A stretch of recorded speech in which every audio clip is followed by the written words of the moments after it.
to pay for the things that they're doing instead of the other way around. So when people realise the insipid, the weak nature of the package, then of course the argument for independence already carrying 1.6 million votes will become irresistible. So we want to know something. How do we go from here?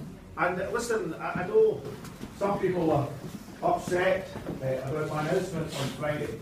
I tell you, Mrs. Salmond was the upset.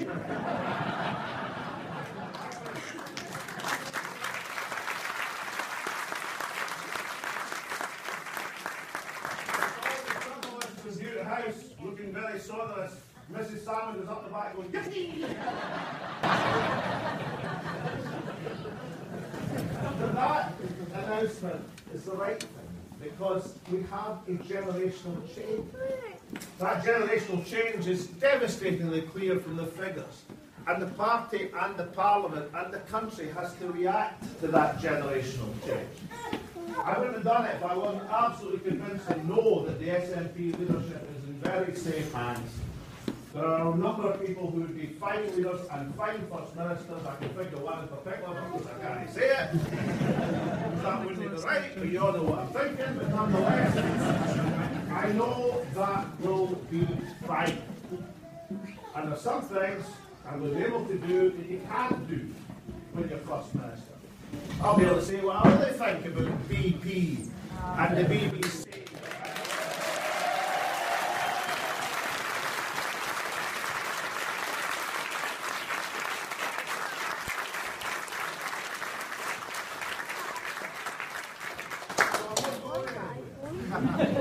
I'll be here as long as people wish me to do so and participating in the process.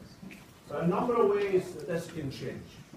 You know, I've said a number of times over the last 10, 15 years that I thought a referendum, as we said it, which was my policy that I introduced, and I'm not ashamed of that incidentally, because this referendum galvanised people in a way that even surprised me. I was always confident if you put the matter to the touch, then people in Scotland would see the importance of it. And right through this campaign, it's been the most amazing thing.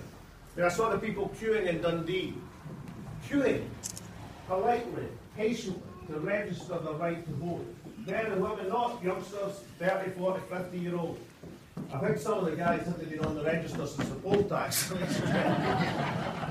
was talking to them, they were registered to vote yes, no question whatsoever. I was so encouraged by that, I was so touched by it, moved by it, that I mentioned at a meeting in Falkirk that next night. I said, look, I saw something in Dundee yesterday I thought I would never see in my entire political life. And somebody shouted out, a Tory. I said, no, not a Tory. Men and women of a certain age queuing up to vote me entering the political process. I met a 61-year-old lady in Baruti, coming at the polling station on Thursday night, voting for the first time in her life. I met a soldier, an ex-soldier, who hadn't voted for over 20 years. I met people right through the country, enabled, energised, empowered by the process of having a referendum. I am a part of everything that I've seen and experienced over these last few weeks. It's the most amazing thing. And therefore, when I say to people, keep energised, whatever it may be, I mean, I'd love it if everybody joins the SNP, of course I would. But it's not the most important thing. Join something. Be part of something. Be part of Business for Scotland, the Radical Independence Group, the Green Party, whatever it is. Be part of the people on the side of the people who know we can take this nation forward. That has been the impressive thing. The grassroots campaign. The people mobilised to do something I thought I would never see. That is amazing. That is true. And we can bottle that energy and we can make it come to play in other areas of Scottish life. And what achievements this nation is going to do. Therefore, the vote, it got totally clouded over in the vote, but we had fantastic jobs figures in Scotland. 45,000 more people in employment. Record female employment in Scotland. The fastest ever rise in women's employment in Scotland. Why is that significant? Not remember. Well, these guys told us, Osborne said 3 years ago, oh, he absolutely knew that having a referendum was dissuading investment in Scotland, He was telling, of course, he was doing his absolute best to convince people to invest anyway. He told us that as well. But he knew having a referendum would be a disaster. Yeah? Last 3 years we've had record inward investment figures in Scotland, and we now have the highest number of our fellow Scots employed at any time in our history.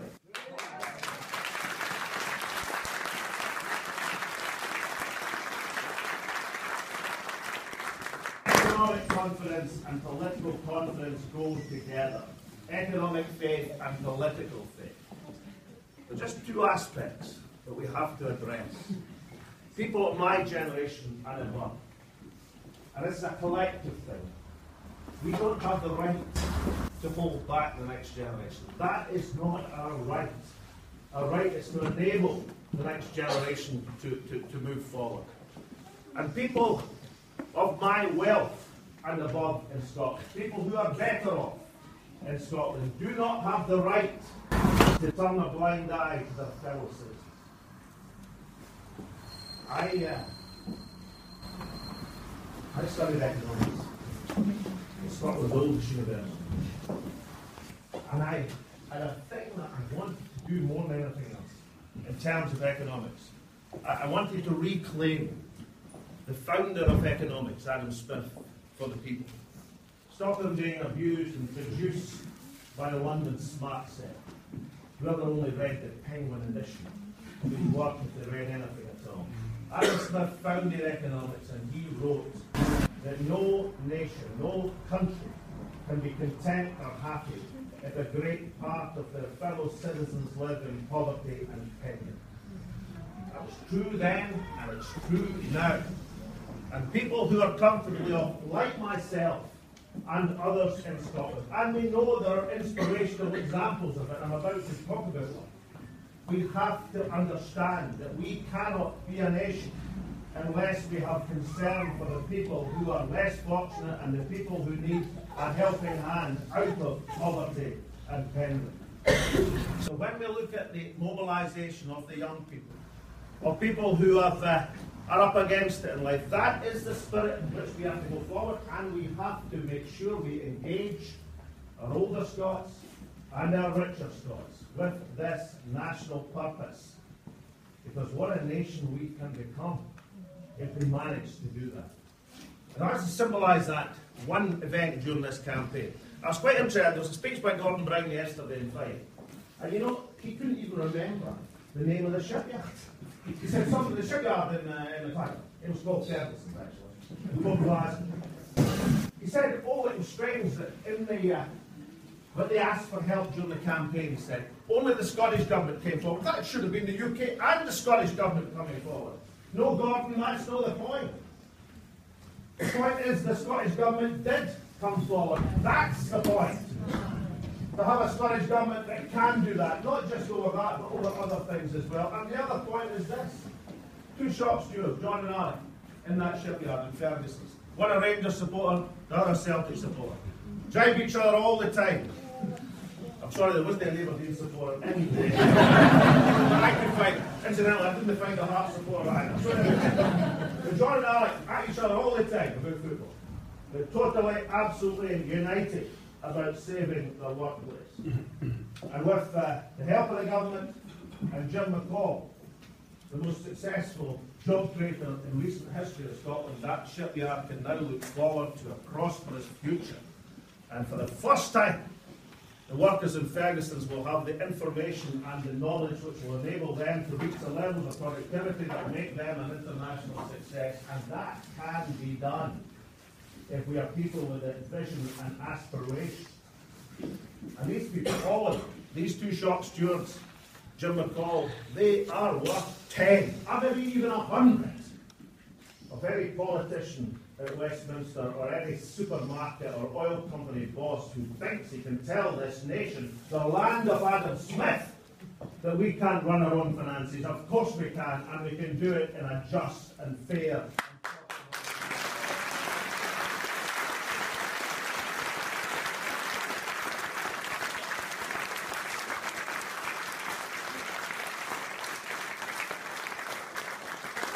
What is to be done?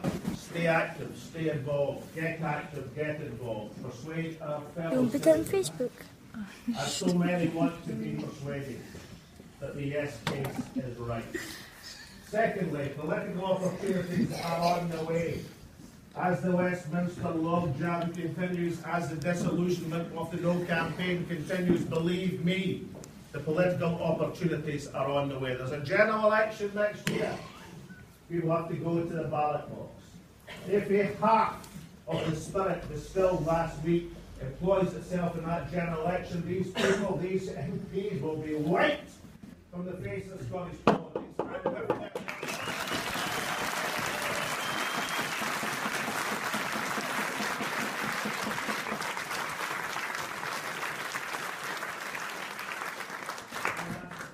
Our own party, under its new leadership, which I think will be exceptional. Back to Parliament.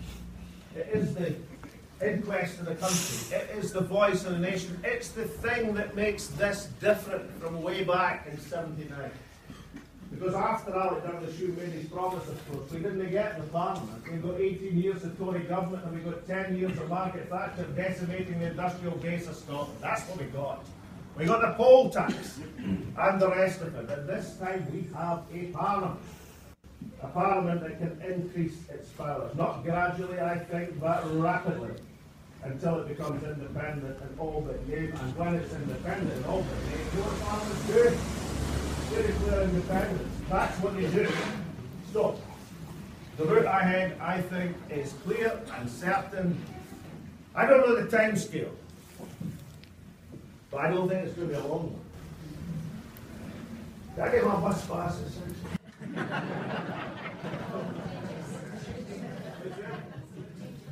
Right, okay. Okay, I might have the bus pass. Okay, I accept that. I'm 60-year-old in Hogmanay. You're all looking there saying, that doesn't look right. You are sitting there all thinking that. So I might have the bus pass, I admit that. But I won't be in my dotage.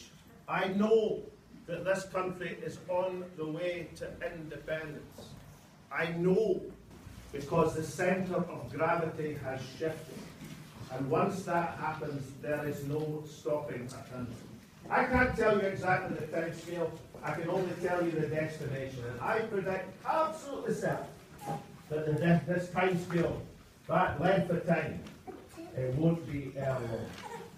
So what do we do? Keep involved. Stay involved. Take the political opportunities as they come. As the unionist forces fight among themselves and fall apart, and pick them off next year. Back the Parliament, back the extra powers. We shall get to independence. And when we do, then the celebration, enthusiasm, won't be a 24-hour one. I'm trying to think. Stuart Pratt, where are you?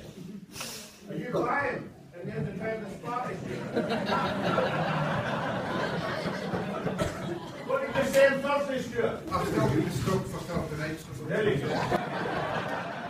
Stuart Pratt with that canniness of which stupid Sligo in the northeast of Scotland is famous has kept the booze.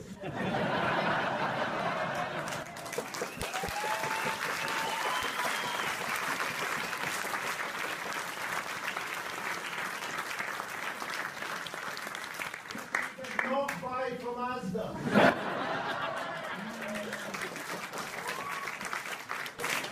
Think carefully. That Tesco and other wonderful supermarkets who refuse to be bullied by the Prime Minister has been carefully kept by Stuart Pratt. The Stuart will never fling anything away. He knows the date on every bottle, which it's safe to consume.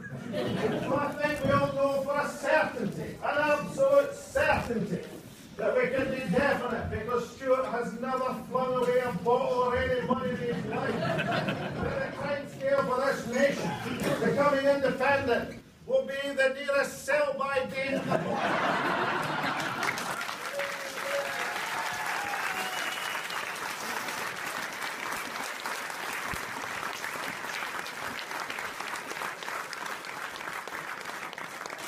So keep the faith. Let's get there.